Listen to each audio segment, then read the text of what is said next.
Story time. This is my ACR. This has become one of my top rifles that I enjoy shooting for a number of reasons. One of my favorite things is that I'm able to pack this in a backpack, and a rifle backpack, or I can compact it into a gun case by folding the stock over. I enjoy that. I enjoy that quite a bit. I enjoy the gas piston that's in there. I've only got, I think, 2 or 3 rifles that run gas pistons, and I really am just getting into them. And it's a pretty cool feature. It's way cleaner to run a gas piston than it is a traditional blowback rifle. I've broken them apart several times. In fact, I've finally cleaned my Tavor after I don't know how many rounds I've run through it, and it was relatively clean. The carbon buildup was all just in one area, not on the bolt face, all in the mag well, in the upper receiver area. It was clean. Like, all that area was clean. It was just on one isolated portion of that rifle that I needed to wipe down and scrape carbon off of. I have not cleaned this one yet. Still running strong. I just lube it up. In fact, I just started running a new oil. I'm giving it a shot. I've heard a lot of good things about it on the internet. I've read a lot of good things about it on the internet. And it's the Lucas oil. It's pretty thick. Hopefully it's not as bad as, I tried Frog Lube once and that was terrible. It's the Lucas oil. I tried the Frog Lube, and it was on a rifle for maybe a week. The rifle was never shot, the rifle was just stored. And I broke the rifle out one day just to check the bolt, and all the Frog Lube just dried up, it was flaking off. So I won't be running Frog Lube. I'm not sure of its design, what it's meant to do, but if it cakes up and flakes off like that, I don't like it. It just makes more of a mess.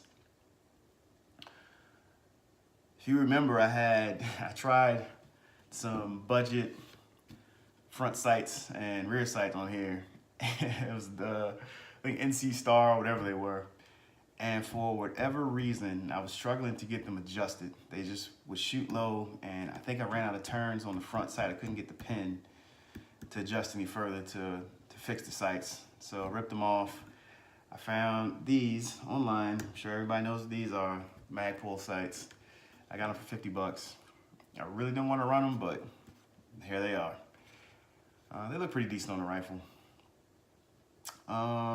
So I upgraded from, if you guys remember, my favorite sight, this Hollow Sun, the 510 Charlie. I think it's a phenomenal sight. It's my speed, it's what I like. I miss it, I really do.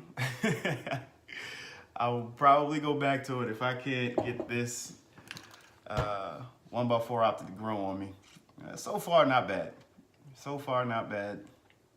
I think I need to move it forward some more. I don't like where it's sitting right now.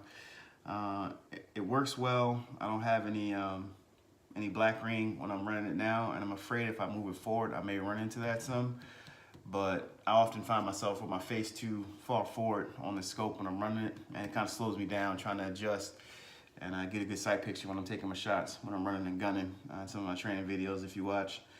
So I'm thinking if I move it forward, get some better eye relief, I think I might be able to mitigate that issue I'm having with it. It does not, it has a brightness. On the reticle it's red, but in the daytime you can't see it at all. Thankfully the glass is etched, so no issues, you don't need it at all, so it works, day or night. I haven't got a chance to do night fire yet, but and a couple of friends are working on it. I'm happy with this gun. Note some issues I've had since I've owned it. I guess because of the polymer lower, when you run Magpul mags on it, they stick, they don't come out. Just the Magpul mags, the plastic mags, plastic on plastic doesn't work very well. So as long as I don't run plastic, it's fine. You know, typical GI mags will drop clean from this, no issues. Just the Magpul mags, you gotta yank them out. So if you're on a timer, it's gonna slow you down, which has happened to me. It's in some of my videos if you watch. Another issue that I'm glad it happened, where was I at? I was shooting, this when I was zeroing this optic, matter of fact, in the irons. On this side, I believe it was this one. Yeah, it was this one. This safety selector switch broke free. So I caught it. It was laying on the ground in front of me. It was laying on concrete, thankfully, because if I'd have lost in the grass, it's never to be seen again. So I had to do some quick surgery and Loctite it down. So if you pick up one, or if you have one you haven't shot it much, I recommend you Loctite both of these. They are removable. Just the hex key will remove them. Loctite it, put it back on. Any other issues? No, that's it. Those are the only issues I've had. I've never had a failure to feed, failure to extract. It's fired everything I've run through it. You know me, I shoot a lot, so I shoot cheap steel case because I don't reload and I don't have any issues with it. I shoot 223, 5.56. In fact, it brings up another point. When this rifle was first introduced to the market, if you remember, the barrel came with a 1-in-9 twist. 1-in-9 twist is really good for higher pressure ammunition, but for like 223 rounds, it wasn't as good for those. You would have a degradation in your, what's the word I'm looking for? Accuracy with lower pressure rounds. I received this rifle, and the first thing I checked when I went to pick it up was what barrel it came with. And it came with 5.56 NATO 1-in-7 twist. That made me happy. I already knew I had to swap the barrel if it came with the 1-in-9 twist. Unfortunately, in swapping the barrels, they're still stupid expensive. I'd hope by now that the price would come down, but not yet. They're still running about $600-ish from what I saw online. One day I'll probably upgrade it. Not anytime soon. For now, it's good enough. But I am going to upgrade this handguard. I want the pick rails just because I want to run something on the lower here.